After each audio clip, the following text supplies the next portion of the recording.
शेतकऱ्याचे पाय धुवून टाकायची वेळ येते. पण निवडणुका संपल्या की शेतकरी नेला काय जगला काय याची कुणाला परवा नाही.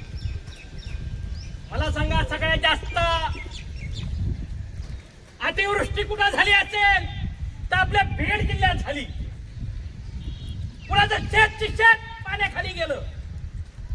शेतकऱ्याला अपेक्षा होती की या वर्षीचा पीक विमा सरसकट मिळेल.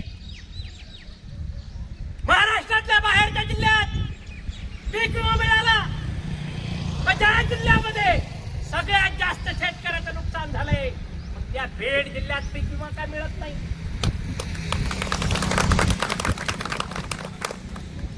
हा पीक विमा शेतकऱ्याच्या हक्काचा आहे आणि तो मिळाला पाहिजे.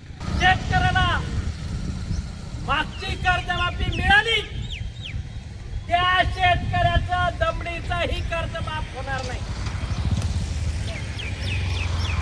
मग मला सांगा, मागची उद्धव ठाकरेंच्या टायमाला भेटलेली कर्जमाफी ज्यांना भेटली त्यांना कसल्याच पद्धतीचं कर्ज माफ झाला नाही.